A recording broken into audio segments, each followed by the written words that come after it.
what I am suggesting is that we should get the pastors on our side. They should talk to their congregants, and let's have the vaccinators around the place so that people can get the vaccination, and offer them the opportunity to be vaccinated. And then they can go on with the service. At least they've had the first dose. And then they can come on and get the second dose. We have had fake cards arriving at the Kotoko International Airport. People do this all the time. And we should have noticed that. In Ghana, the insurance companies have come a long way. And today when you are driving your car and the police stop you, they can check whether your insurance certificate is fake or is genuine. So the technology is there. So we need to put in more resources to make this appropriate. We cannot only stay at just having the thing written on the card. People can make those cards these days very easily. They can make those cards and they can sign on behalf of whoever is the authority and make sure they look as good as the ones that are not good enough. So what we need is to get these things into a database and make sure that instantly we can check them and be able to determine which ones are genuine and which ones are not. That technology is here in Ghana. There's no reason. The only thing that is stopping us is that we have not put in the resources to get that done.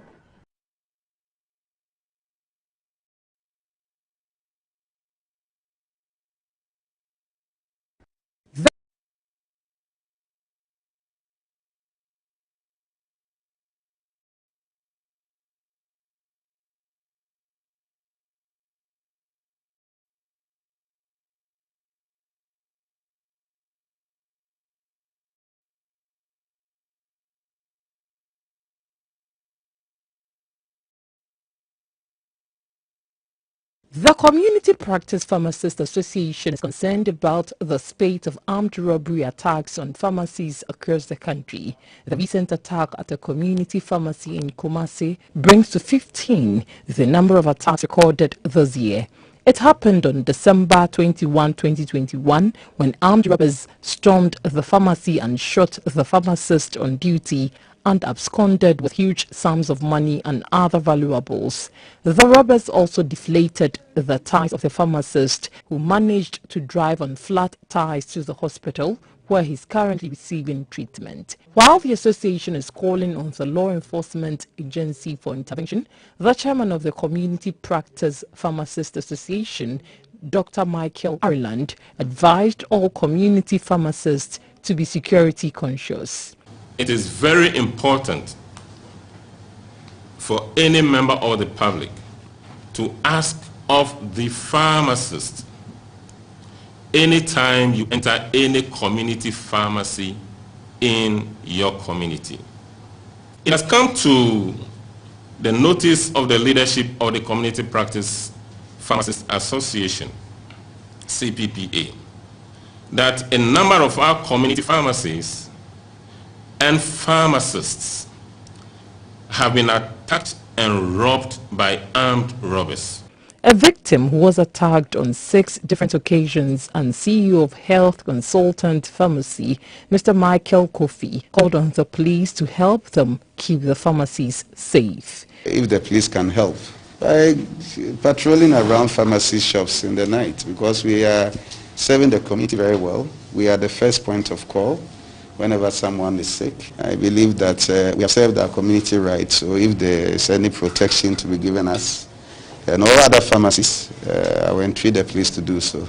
The Community Practice Pharmacists Association, CPPA, is the largest group of the Pharmaceutical Society of Ghana, with a membership of about 3,500 across the country.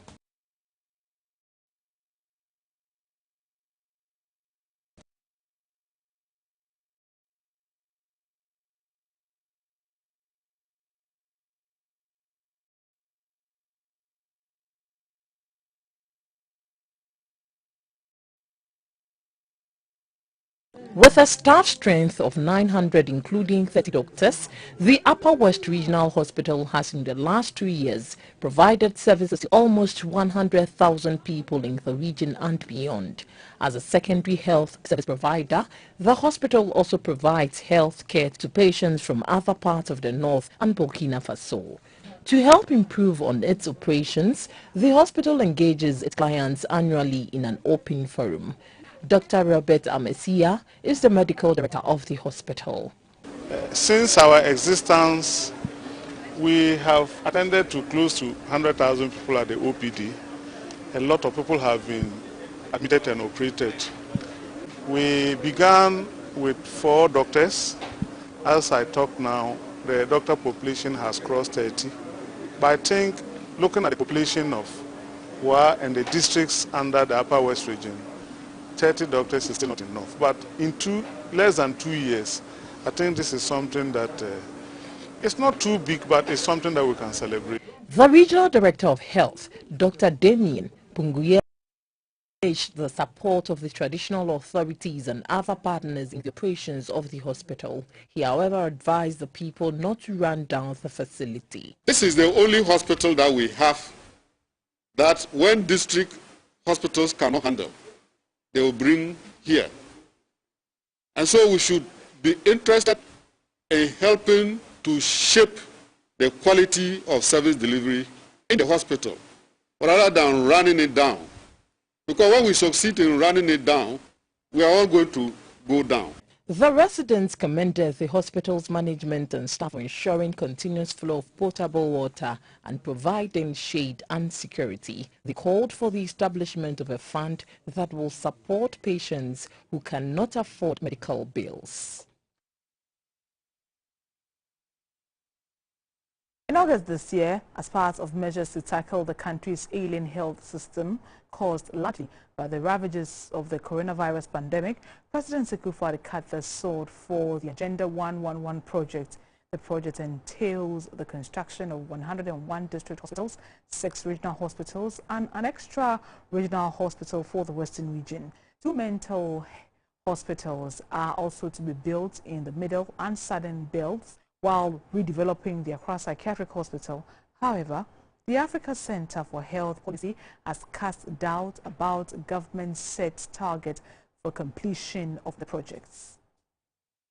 18 months is doable, but based on what we have found out, we don't think that we can be able to do that within the 18 months that was set. In fact, we are now 5 months into the 18 months, and the president did say that, in fact, it's not 18 months, but 12 months from the date of commencement of the project, we should have the completion of all of these projects.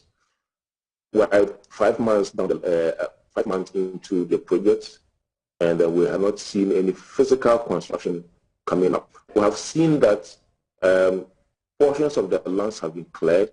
People have taken custody or ownership of the lands that are contracted.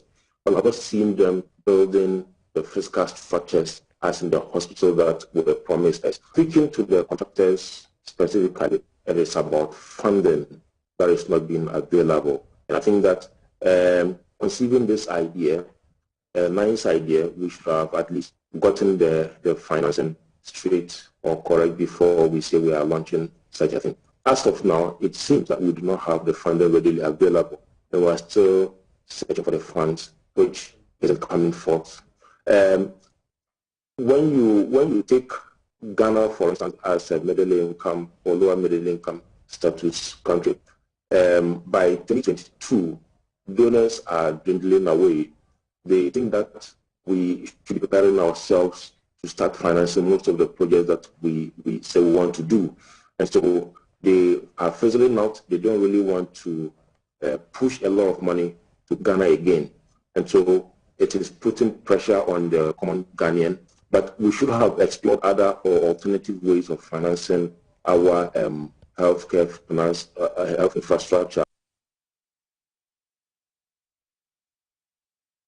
The Greater Accra Regional Security Council has, in consultation with the Ghana Health Service, lifted the ban on operation of beaches in the region during the festivities. The new directive is issued on condition that operators ensure patrons show proof of vaccination at the beaches while enforcing the COVID-19 safety protocols.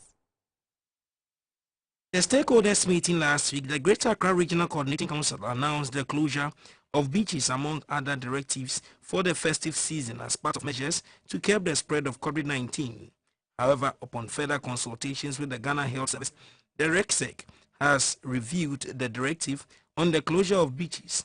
Beaches can now operate on condition that patrons show proof of vaccinations whilst adhering to all the COVID-19 safety protocols. Today, we have called for another meeting to review the decision that was taken on 24th December 2021. And at the close of the meeting today, it has been decided by RECSEC, jointly with the Ghana Health Service, that the operators of the various beaches along the coast in the Greater Accra region can go back and do business on condition that people who patronize the beaches should show proof of vaccination or will be vaccinated at the point of entry. Some beach operators were happy with the new directive. It's not about vaccination alone. If you vaccinate and you don't adhere to the protocols, you can still get the virus. So we are very grateful for the decision made today, and we thank the media for carrying out our cries when the first directives came up. If you don't have it, we'll give you nose mask at the gate free of charge so that you can also put it on. In that, we can also curtail the spread of the disease. That is what we ask everybody to do.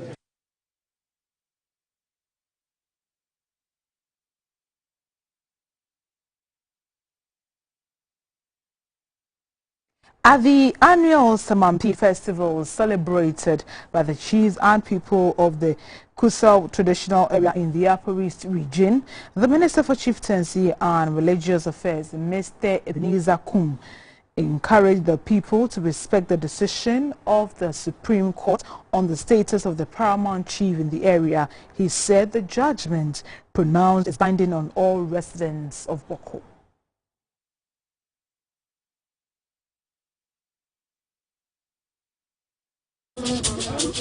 The 34th Samampede Festival, which showcased the rich cultural heritage of the chiefs and people of the traditional area, was characterized by traditional dancing, music, colorful costume and speeches. The Samampede is celebrated by Sasis in the Kuswan traditional area, formerly Boku traditional area, in the Upper East region to show appreciation to God for a bumper harvest. The overlord of the Kuswan traditional area, Zugran Naba Asigri Abugago Azuka, emphasized the need for the perennial conflicts in the area to end for meaningful development.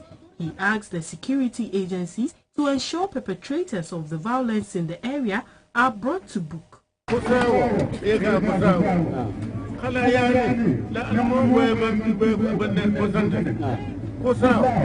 When I'm not going to put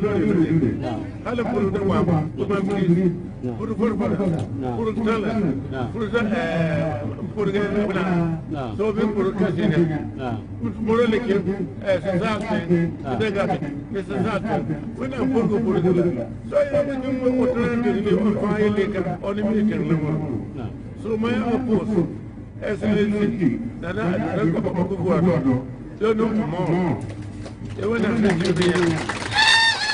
The spokesperson of the overlord, Mr. Patrick Adakugu, commended governments for initiating policies aimed at alleviating poverty among the people in the area and the country at large. He appealed to government through the Ministry of Education to introduce Kusau language in the colleges of education.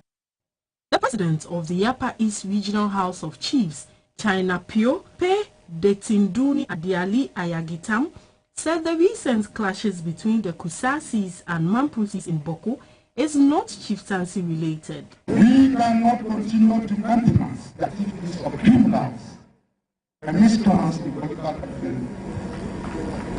We in the Regional House of Chiefs wish to urge the security agencies to do the needful by identifying and arresting the perpetrators and bringing them to speedy prosecution. In this way, we will be weeding out all undesirables in the conflict zone. The Minister for Chieftaincy and Religious Affairs, Mr. Ebenezer Kun, said government will not interfere in chieftaincy and land issues. The Samampid Festival was on the theme promoting socio-economic and cultural development of Kuswang, the role of Kusang literacy and cultural tourism. The Kuswang traditional area consists of 25 divisional and sub-divisional chiefs.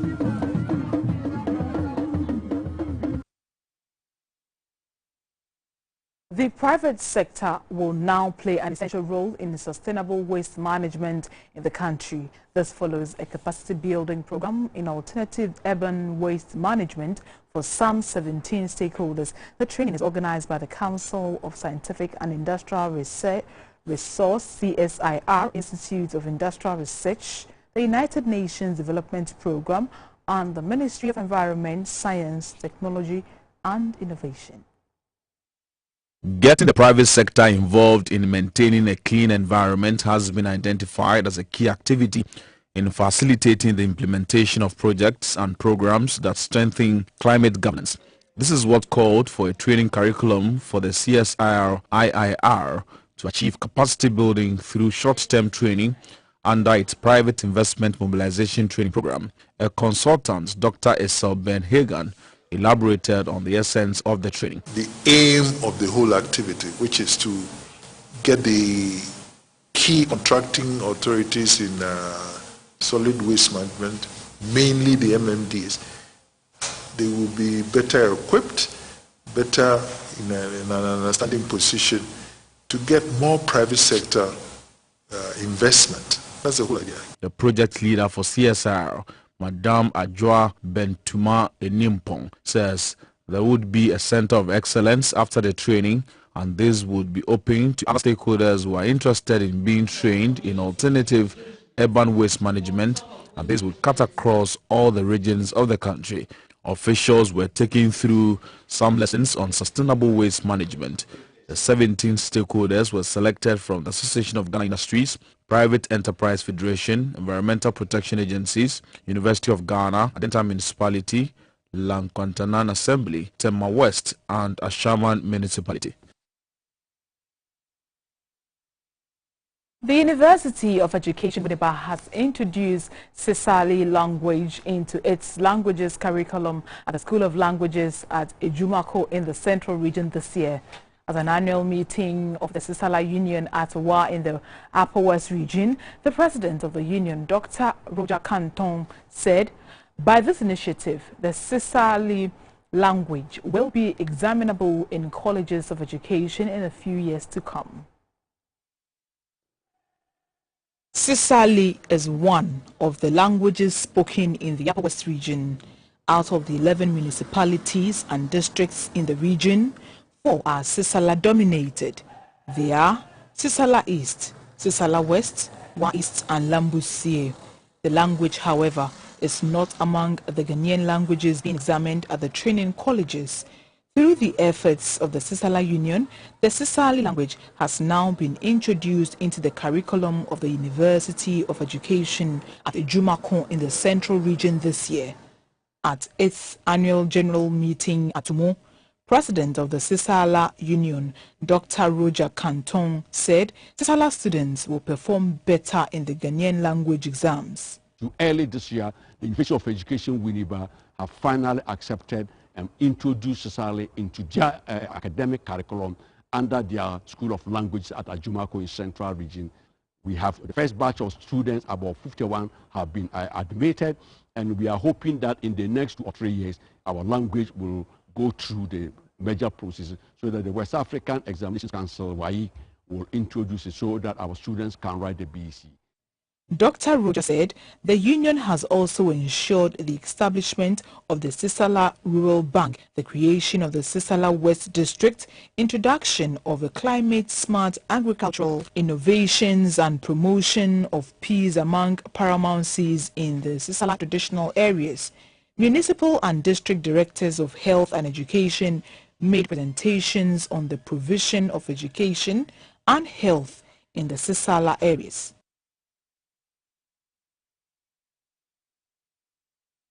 The chief executive of the Accra Metropolitan Assembly, Mrs. Elizabeth Saki, has advised the public to guard against fire outbreaks this Yuletide, especially due to the Harmattan. We all agree that we're getting to the Harmattan season. And during the Harmattan season, we know it's a dry weather. And so we should be very cautious of the light that we project and then whatever we do, especially with fire. We've heard a lot about bushfires and many others, but we still have to bear and have the awareness that there's a need to be cautious when you're putting up a fire. When you put up the fire, except that you'll be around to quench it, then you can. But if not, and you don't have time to stand by and watch, do not lit it at all, so that you won't have any atrocity around the period. I also want to encourage everybody that this is a special period, and since we have dry wind, they are putting on of their gas cylinders and others matters. And gas cylinders are not kept indoor. They should be kept outside there. And then at least if there's a fence around it, that should be a wire gauze, so that when the wind blows, it can also carry the wind away, the gas away. That is helpful than putting it in an enclosed place where it can catch fire and have the whole facility burned. It's News Hour, live on GBC News, News and Governance Channel on GTV, YouTube and Facebook at Ghana Broadcasting Corporation. Time to make way for the business news.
Good afternoon and welcome. Time now for the business segment, and I am Dorothy Ajimai.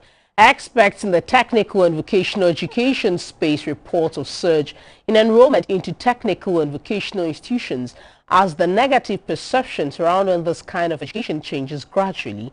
They also attribute the quadruplication of enrollment to the extension of free SHS to technical schools.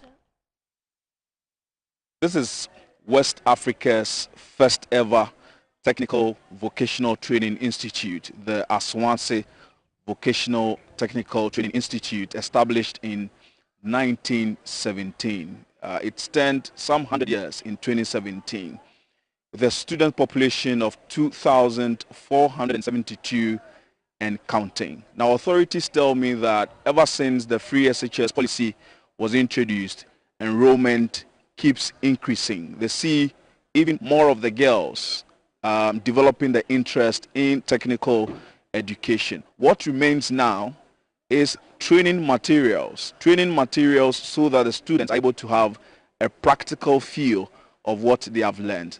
That is the only way to say that the country can derive the maximum benefits from technical and vocational training.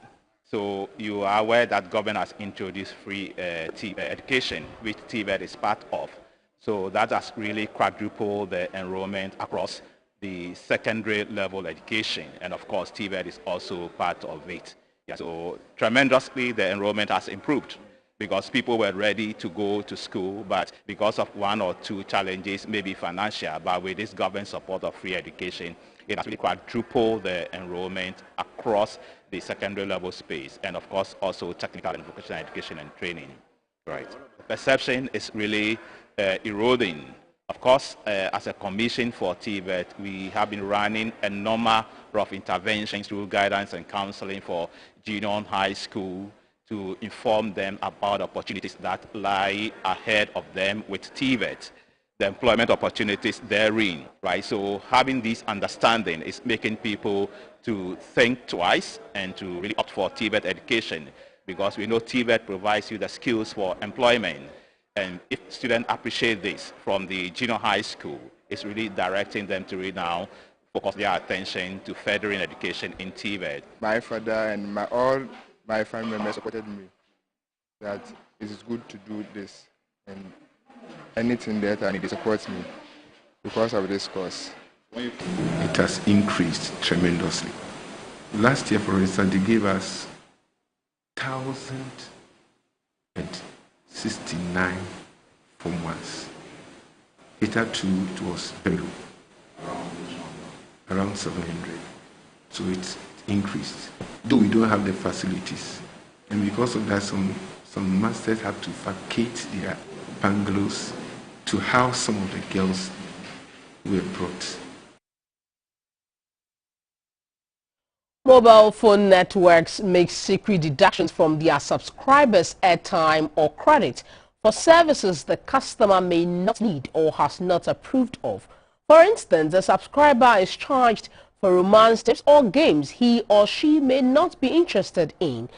From time to time, you get notifications from your network provider on such subscriptions.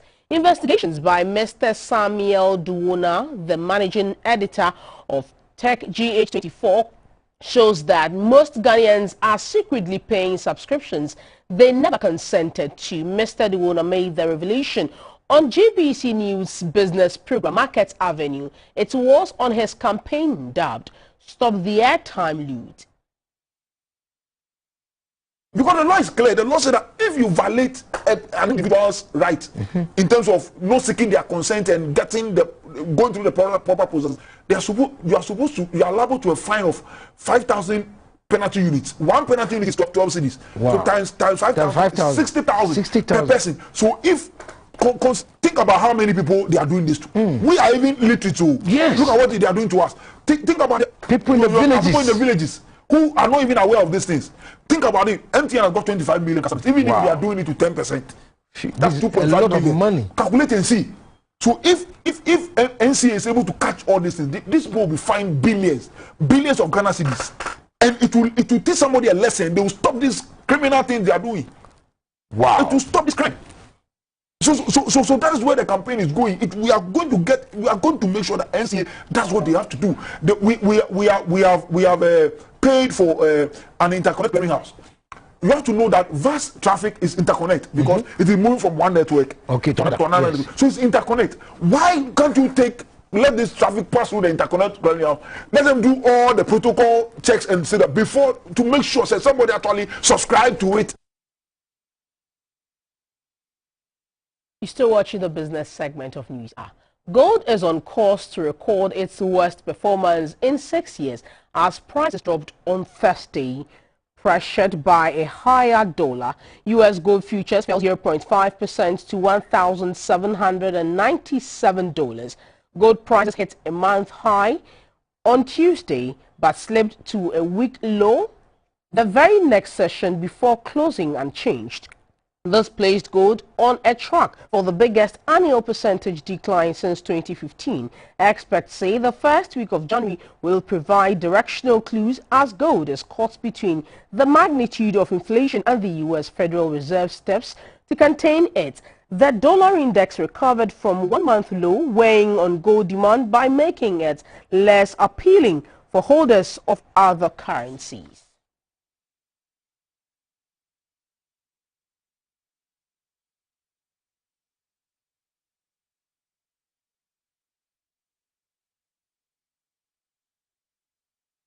Let's have the performance of the local currency from the forex markets and the prices of gold, cocoa and light crude from the commodity board.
And that's it for the business segment. You have more news coming up. Please don't go away.